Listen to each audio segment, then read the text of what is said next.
درېیمه مسله ته دا معلومیږي چې د خدای د رحمت نه او د نعمت نه به مایوسه کېږي هم نه. کوم مال چې دنه خدای واغېسته نو الله په دې قادر دی چې د هغې نه دله واپس زیات درکړي.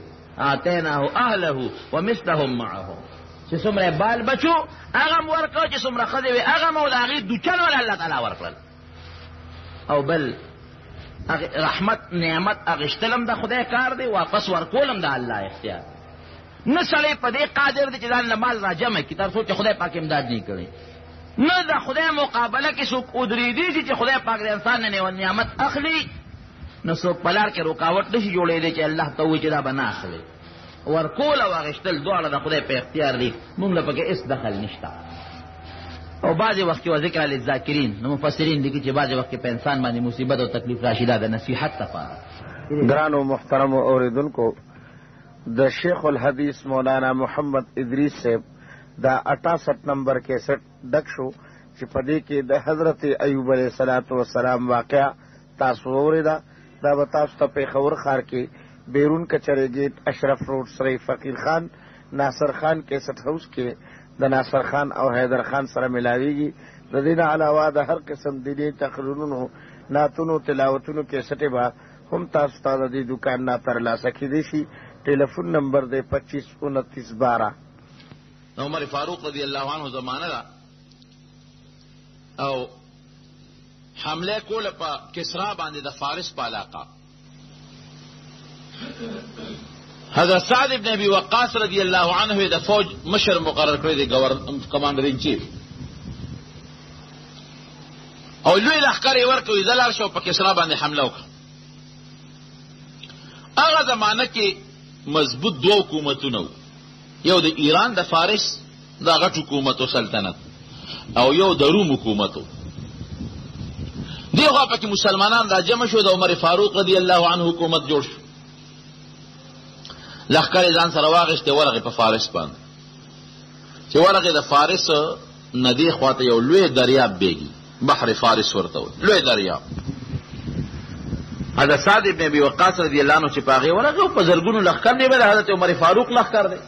د عمر فاروق رضی الله عنه نه باسي دا کافران یېرېدل. دا تخته به راپرېږدي، هسې به ترې خلک یېرېدل.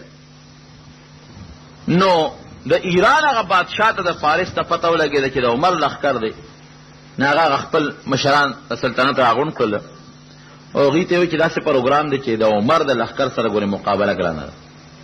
هغوی چې په کوم ځای حمله کړې ده نو هغه ځای فتح کړی دی. نو یې بیا وایي داسې وکړې چې دوی به راځي په دریاب، زمونږ او د دوی منځ کې لوی دریاب دی، په دریاب کې چې څومره کښتۍ دی هغه ټولې دې غاړه راپورې باسي، چې دوی سره کښتۍ نه، نو دوی خو د مدینې منورې نه ځان سره کښتۍ راوړی نه شي، نو را به شي ناست به یې ناست به یې واپس به ځي. هېڅ قسمه تیارې او نه که د جنګ، او چې څومره کښتۍ وې ټولې راپورېستې، او ګیر چاپېره کلو کې د دریاب په غاړه چې څومره کلي وو چا سره کښتۍ وې هغه هم د خلکو نه راغونډې کړې، څه وسوځولې او څه یې راپورېستلې. اوس د کسرا بادشاه دی او د هغه فوج لږ غوندې راغونډ شو، دریاب په غاړه تماشه کېدې کې د مسلمانانو لښکر ورغی. حضرت سعد ابن ابي وقاص رضی الله عنه دی ورسره لوی لښکر دی، خو چې دریاب غاړې ته ورورسېدل فوج ورته وایي صاحب کښتۍ نشته، چې څومره مانګیانو د دریاب په غاړه په هغې وګرځېدل چې موږ له کښتۍ راکړې، هغې ورته کښتۍ خو موږ د فارس بادشاه غونډې کړې، کښتۍ خو نشته، کښتۍ هغه غونډې کړي دي او وړي دي پورې غاړې پورېستې دي. نو اوس د زرګونو فوج د لښکر دپاره د کښتۍ انتظام خو ګران دی، او دا فارسیان دې وی ورته چغې وایي، د دریاب داغې غاړه ورنه چغې وایي ورته، دی که نه راپورې دی که نه د جنګ او مسلمانان هم ورته چې بې غیرته تاسو کښتۍ وسوځول، یا تاسو راپورې وځئ په دغه کښتو کې، یا مونږ ته کښتۍ راولېږئ چې مونږ ورپورې وځو چې لاس په لاس جنګ وکړو، چې غیرت معلوم شي. حضرت سعد ابن ابي وقاص رضی الله عنه ورغې خدای پاک ته یو 2 رکعته لمونځ وکړو. الله وایي تا ته پته ده چې زمونږ نیت خالص ستا د رضا دپاره ده، مونږ د دنیا دپاره نه جنګېږو، زمونږ مقصد چرم خدایه دا نه دی چې مونږ لاړ شو او د کسرا د بادشاه لونه راولو په غنیمت کې، د هغې بچي په غنیمت کې راولو، د هغې ځمکه قبضه کړو، هغې ته ضرر ورسو. الله صرف او صرف ستا د رضا لپاره جنګېږو او هغوی ستا د دین مخالفت کوي او کفر او شرک کوي، او ستا د خپل پیغمبر خلیفه امیر المؤمنین عمر فاروق رضی الله عنه مونږ را لېږلي. نو خدای پاک مونږ نیت خالص تا رضا ده او زه سره د خپل فوج په دریاب ورځم. اوس باقي الله خوښه ستا ده، که زمونږ دا فوج ډوبې غرقې او که پورې باسې. راغی لښکر ته وی راځي راپسې. وي څه کوې صاحب؟ وي په دریاب ور پورې ځو که وي په دریاب دا خو دومره دریاب دی چې دی کې خو د انسان نه چې غرونه پکې غیبي بغیر د غټو کشتو نه خو دی کې وړې کشتۍ هم نشي تللی. دا ته څه کوې؟ وی زه درنه مخکې م که زه غرق کړم مه راځئ راپسې، او که زه یې ټینګ کړم نو راځئ راپسې. یاره صحابه کرامو هغه ته پکې تابعینو صحابه هغې کې هم له جذبه نو چې تا رانه غرقوي موږ هم در سره ځان غرقوو، خو ته په کم دم ورځئ. وی راځئ راپسې. د دریاب په غاړه یې لښکرو سپونه ودرولو، د دښمنو سره تماشه کوي او اواز یې وکړی الله زه خالص ستا د ښکلي ستا د ذات ته رضا دپاره دې کافرو سره جنګېږم ورځم، او ستا د ښکلي پیغمبر د نبي علیه السلام د یو ښکلي خلیفه زه یو جرنیل یم او د هغه په حکم روان یم، او الله ستا قدرت شته حضرت موسی علیه السلام ته د بحر قلزم غوندې لوی دریاب کې اووه لارې پیدا کړې وې. نو خدای چې موسی علیه السلام ته دې کولی شو، نو زه د یو ډېر لوی پیغمبر امتی یم او د یو ډېر لوی پیغمبر د یو لوی خلیفه د عمر فاروق جرنیل یم. الله دا اوبه ما ته مسخرې کړه چې په پاسه سره د لښکر پورې وځم. بس دا اواز یې وکړو راځئ راپسې. خپې پې کېښود، یقین وکړه چې هغه زرګونه لښکر ټول په دریاب د پاسه پورې وته. د یو کس د یو سپی د یو فوجي خپل انده نه شوه، یو پکې لون نه شو، ټول پورې وتل. بادشاه چې پوه شو چې دا خو داسې خلک دي خو دریاب اوبه هم نه ټینګېږي، ټول پسغل شو. مفتو کې بغیر د جنګ او د جګړې نه د فارس هغه حکومت کې د زرګونو کالو یو مضبوطه قلعه او مضبوط حکومت هغه تسنس شو.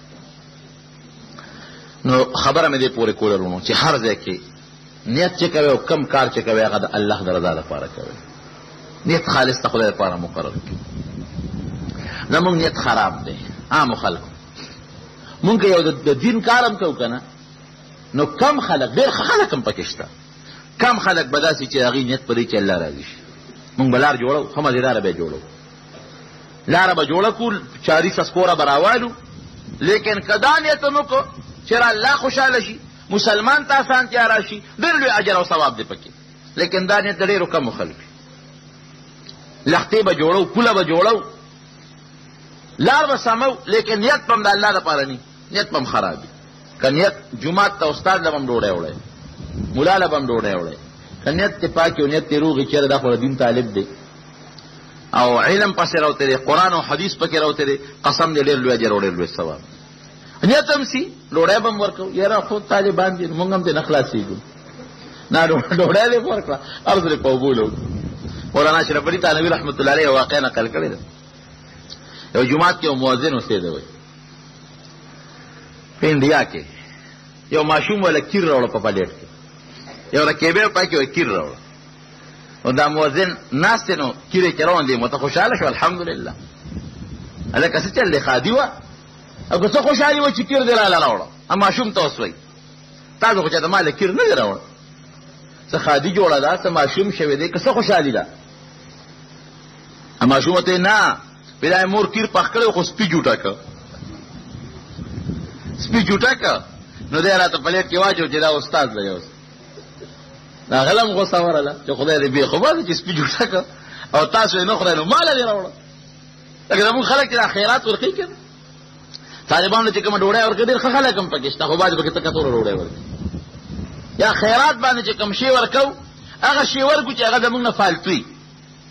نو هغه مؤذن صاحب ورته په غوسه شو، وایي ښه خدای م بې خوباسه عمر کې م چې د خیرات نه وروړه نه واپسې هغه راوړه چې سپي جوټه کړی، په خپله م نه خوړه مال هم راوړه، نه پلیټ یې ونیو دیوال یې راوبره پلیټ یې مات کړ. غوسه نه ماشوم په ژړا شو. مولانا شربلي صاحب لیکلي چې ماشوم په ژړا شو، دی ورته خدای دې بې خوباسه ولې ژاړې، تا له خو ما سپېړه نه درکړې، نه مې توالې نه مې راته کنځل کړي دي او نه مې راته غږ کړی دا ژاړې ولې. ماشوم ورته وایي په دې ژاړم چې مور به مې اوس وایي. وایي مور به دې ولې وایي؟ وایي دا کم پلیټ کې مات کړي کې مونږ پیشوګانو ته ډوډۍ کړو هغه دې راله مات کړو، د پیشوګانو د ډوډو هغه کاسه راله ماته کړو. وی خالکه کیر دی هغه راوړی چې سپي جوټه کړی دی او پلیټ کې دی هغه کې راوړی چې پیشوګاو ته وکې ډوډۍ ږدي. که نیت مونږ خالص د الله د رضا دپاره کړ چې خدای پاک راضي شي، 1 روپۍ کې د خدای پاک صحابه کرام زمونږ چې وکنه لیونیان خو نو. عبدالرحمن ابن عوف رضی الله عنه پرون زمونږ په بخاري کې تیر شو، غالبا بخاري کې تیر شو که ترمذی کې. عبدالرحمن ابن عوف رضی الله عنه ترمذی کې تیر شو، هجرت وکړه مدینه منوره ته. د یو صحابي سره پیغمبر علیه السلام ورورولي جوړ کړ، یو مهاجر او یو انصاری به یو بل لرونه کړل. چې ورورولي جوړه شوله وی دا بستار وري او دی بستار وري. هغه انصاری ورته وایي چې الکه ته خو زما ورور شوې او زه ستا ورور شم او ته مسافر د بار نه رالی، راځه یو چل کو. وی زما چې څومره مال دی په میندې در سره نوم هم نیم ستا شو نیم زما شو، موټې در سره نیمو. او وی زما 2 ښځې دي، انصاري ورته وایي راشه پکې یو خوښه که، دام نه چې زما کومه ناخوښه راغه در درکوم، یو پکې خوښه که، نو چې کومه ستا خوښه شي هغې له به زه طلاق ورکړم، نو چې عدت یې تېر شي نو تا ته یې په نکاح کوم. نو ما د طالبانو ته وویل مې هغه انصاري چې دی هغه هم ښه سړی دی، نیک انسان دی، په خپل مال کې هم قرباني کوي او په خپله ښځه کې هم قرباني کوي. نیم مال هم در کوم، یوه ښځه چې کومه ستا خوښه که چې طلاق ورکړم چې درته یې په نکاح کړم. مهاجر ورته څه وایي بارک الله فی اهلک و مالک دلونی علی السوق. وی خدای ستا په مال کې هم برکت پیدا کړي او ستا په ښځه کې هم خدای برکت پیدا کړي. ما ته بازار وښایه، زه تجارت کولی شم، چل راځي چې تجارت شروع کړم. نو بازار یې وته خو تجارت یې شروع کړ، پیسې یې وګټلې او یو میاشت کې پسې ځان له واده وکړ، مال مو شو واده مو شو. نو زه طالبانو ته یم زه وایم غنسواري هم ښه سړی چې نیم مال تاله در کوم او یو ښځه، خو مهاجر هم ښه سړی. که د دې زمانې مسلمان ورته وایي چې نیم مال هم در کوم یو ښځه هم در کوم، یو چې دا هلکه دا خو زوم د کور او ښځه هم د کور، را دې خوا که نیم مال هم را دې خوا که او لار کوو چې پکې خوښ کړم چې را دې طلاقه کړي. هلته دواړه ښه خلک، انصاري هم ښه سړی د پیغمبر علیه السلام صحابي دی، لیکن مهاجر هم دا ونه وي چې هلکه دا خو خدای سره خوب که ډېر غټ کار دی، دې خوا که نیم مال او را دې خوا که چې یو ښځه پکې خوښه کړي. نه ما ته بازار وښایه چې زه بازار کې ځان له کسب وکړم، تجارت وکړم او خدای پاک د مال هم خاوند کړم، خدای د ښځې هم خاوند. نو ښه نیت دا بهتر څیز دی، که نیت دې ښه کړ. عمل بعضې وخت به ښه کې، نیت به دې خرابي، د ثواب په ځای به دې ګناه شي، او بعضې وخت به دې عمل ښي، نیت به دې خرابي، نو بیا به هم ګناه وګټې. پیغمبر علیه السلام ته بعضې منافقین راغلل، د مدینې منورې منافقین، او هغې دا سمجوته وکړه چې موږ یو خپل جومات جوړو. منافقین وې خو دا جومات د الله د رضا لپاره نه جوړو، داسې جومات جوړو چې موږ پکې خپل میټینګونه کوو د مسلمانانو خلاف. په مکه مکرمه باندې نبی علیه السلام د حملې اراده ولرله. مکه مکرمه باندې د حملې اراده ولرله. نو پیغمبر علیه السلام دا قاعده ده چې یو دشمن باندې څوک حمله کوي نو خبره ښکاره کوي، نه پټه یې ساتي. خبره یې پټه وساتله او نږدې صحابه کرام یې خبردار کړل، عام خلک یې خبر نه کړل. په مدینه منوره کې یو صحابي دی حضرت حاتب رضی الله عنه، هغه یو خط ولیکه او هغه خط یې د مکې مکرمې چې کوم مشر سردار و ابو سفیان رضی الله عنه، دغه وخت لا مسلمان نه دی، د هغه په نوم یې خط ورولېږه او هغه ته یې ټول راز فاش کړی چې نبي علیه السلام در روان دی او په تاسو حمله کوي، ځان ورته تیار کړي. دی چې دا خط او دا خط یوې ښځې له ورکړه، ښځه مکې مکرمې ته روانه وه، هغې له یې خط ورکړه. دې خوا ته خدای پاک نبي علیه السلام خبر کړ. نو پیغمبر علیه السلام حضرت علی رضی الله عنه او حضرت زبیر او حضرت مقداد دا درې واړه یې راوغوښتل، ورته ویې دی لاړ شئ او یو توره ښځه ده ببرسرې او فلانکي ځای کې به روانې، هغې سره یو خط دی، هغه ته یې راوړه. حضرت علی صاحب فرمایي چې موږ لاړو، وی چې نبي علیه السلام کوم صفت د ښځې راته کړی وم هغه ښځه په لاره کې روانه وه. وی موږ ودروله، وی موږ ورته چې خط راوباسه، وی هغې راته وی چې ما سره خط نشته. وی ما ورته چې نه خط در سره دی. وی خیره ټینګه شو. وی چې کوم ظاهر کې کوم سامان او هغه مولا ولټه او ختم سره پیدا نه. وی مونږ را روان شو. وی چې رالو امام دې مرګرو ته وی چې پیغمبر علیه السلام را ته کومه ښځه یاده کړې ده نو دا هغه ده که نه. وی دې وی چې رومقه ښځه ده. وی مې چې نبي علیه السلام خو دروغ نه وایي، خو چې هغې نبي علیه السلام فرمایي چې خط ور سره دی نو دې سره سین خط نشته، راځئ چې ورشو دا خط خامخا هم دې ښځې سره دی. وی چې ورلو ښځې ته مې چې ښځې خط راوباسه او که نه راوباسې مونږ ته خپل پیغمبر ته ښولې چې تا سره خط دی او زمونږ پیغمبر دروغ نه وایي، نو جامې در نه وباسې او بربنډه کو دي او یا خط راوباسې. وی ښځه پوه شو چې دې خامخا مانه خط غواړي. وی کمسۍ ته یې ګوتې کړې او د کمسۍ دا ویښې شاته بډه کې منډلې، هغه یې راوویسته او هغه د کمسۍ اوس پړدل او په هغې کې یو خط وغیره له راکړه. وی ښځه م پرېښوده او ختم راوړه نبي کریم صلی الله علیه وسلم ته م پېښ کړي. د خدای رسوله دا خط وی چې نبی علیه السلام خط کول او که نه هغه د یو صحابي د طرف نه او د حضرت حاتم د طرف نه. صحابي دی بلکې بدري دی، بدر کې شریک شوی دی. او خط کې لیکلی سو د مکې مشرکانو ته د پیغمبر علیه السلام ټول رازونه فاش کړي چې نبی علیه السلام در روان دی در باندې حمله کوي. نو چې دشمن ته د حملې راز فاش کړي خدای مسلمان له کار وکتل. پیغمبر علیه السلام فورا حضرت حاتم راوغوښت، وی اواز کې وته چې راویې غوښته. وی حاتم دا خط ستا دی؟ وی یو. وی دا د مکې مشرکانو ته لېږلی دی؟ وی یو صاحب. پس عمر فاروق رضی الله عنه خو غوبل کې شو، توره یې راوویستله. وی د خدای رسوله وی دا سړی ما ته پرېږده منافق ته چې دا توره باندې دا سر ته بل خوا وغورځو. حضور پاک ورته وفرمایل عمر ته په ارام کښېنه دا ولته پوسټ کړه. دا دې ولې لېږه؟ وی صاحب په مکه مکرمه کې زما بچي دی او زما ښځه دی او ستا سره چې دا کم مسلمانان دي مهاجرین د دې په مکه مکرمه کې د چا ترپ دی، د چا ماما دی، د چا رور دی، د دې مالونه د هغه رشته دارانو د برکت نه محفوظ دي. د چا مال تم څوک غږ نشي کولی، هلته رشته داران موجود شته. او زما په مکه مکرمه کې یو رشته دار نشته، زه د بار سړی یم، د مکې مکرمې سړی نه یم، نه مې څوک قومي شته، نو مال مې م دی او بچي مې م دی او ښځه مې م ده. نو زه یارېدم چې هسې نه تاسو په کافرانو حمله وکړئ او دغه کافران چې ته زما د ماشومان بچي یا زما د مال یا زما د اولاد دوی برباد نه کړي. نو صرف په کافرو مې یو احسان ورړو او یو خط مې ورته ورولېږي او خدای نوره ما ته پته وه که زه ستا راز فاشم کم تا سره خدای پاک امداد کړي. وی دا زما کار مو شو ستا کار مو شو. زما کار په دې شو چې هغه ښځه به کافرو ته الوي چې دغسې حاتم راله خط را کړی، نو په هغې زما احسان ور ووړی، زما د ښځې و زما د بال بچ او زما د مال به هغوی حفاظت کوي اوس. او ستا کار مو شو، خدای پاک خبر کړی، رازم فاش نه شو.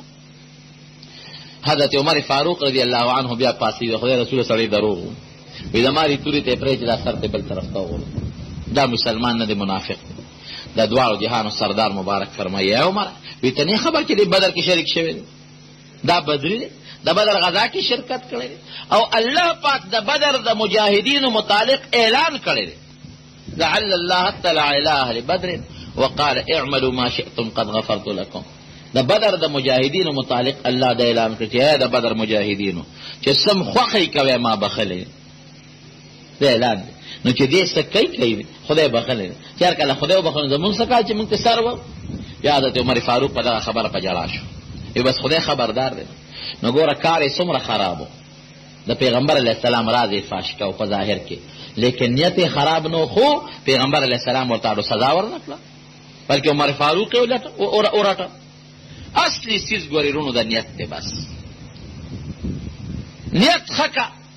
د پیغمبر علیه السلام باندې د قرآن حکیم یو آیت نازل شو، لن تنالوا البر حتی تنفقوا ما تحبون. وی تر هغې پورې چې تاسو هغه مال د خدای په لار کې خیرات نه کوئ چې کوم هم ځان له خوښ دی، نو ستاسو ثواب نه کېږي، نیمګړی ثواب هم کېږي، پوره هم نه کېږي. حضرت ابو طلحه رضی الله عنه راغی پیغمبر علیه السلام ته، وی د خدای رسول الله قرآن حکیم کې آیات نازل کړ چې کوم مال د ځان له خوښ دی هغه خیرات کړي نو هله به الله ثواب درکوي. نو وی زما د خوښ مال چې دی نو هغه بیرحا یو باغ دی، مدینه منورې جومات ته مخامخ، اوس نن سبا د مدینه منورې د جومات په حدودو کې داخل شوی دی. نو زما خو اقا باغ ډېر خوښ دی او ډېر مزېدار، او نبي علیه السلام به دې باغ ته ته میوه به پرې خوړه او یخې اوبه به پکې مزېدار سور. دا باغ مې ځان له خوښ دی، نو که ستا خوښ د خدای رسوله نو دا د خدای او د خدای رسول ته خیرات کوم بخم. حضور پاک ورته فرمایل ستا خبره ما واورېده، لیکن ستا ماماګان او ترونه ډېر غریبانان دي، نو که دا باغ د په هغوی تقسیم که نو ډېر بخي. وی ښه صاحب همدقسې به وکړم. حقه باغ یې واغېشت او خپلو ماماګانو په تربورانو کې تقسیم کړ. خبره مې دې پورې کوله چې نیت خپل ښه ساتئ، پاک ساتئ. ګوره قرآن حکیم کې الله پاک یو ځای فرمایي، بلکې حدیث کې راځي، چا چې 1 روپۍ د خدای په نوم خیرات کړ، یو پلس به الله ثواب ورکوي. بل ځای کې راځي چې 1 په 200 خدای ورکوي. بل ځای کې وي والله یضاعف لمن یشاء، دا غیر هم خدای زیاتې ورکوي. نو علماء دا د نیت خبره ده. که نیت ډېر اعلی نو ثواب د 1 روپۍ ډېر زیات میلاویږي، د 2 رکعاتو لمونځ ثواب ډېر زیات میلاویږي. او که نیت ته لږ کمزور نو 1 پلس به میلاوي. خالص مخلص هر کار چې کوي وګورئ چې په دې کار الله خوشحالېږي او که نه خوشحالېږي، د الله رسول پې خوشحالېږي او که د خدای رسول پې نه خوشحالېږي. نو که خدای او رسول پې خوشحالېدل نو دا کار هم په دې نیت وکړه چې د پې الله او د الله رسول راضي کړم، نو خدای پاک به دله ډېر لوی اجر او ډېر لوی ثواب درکړي.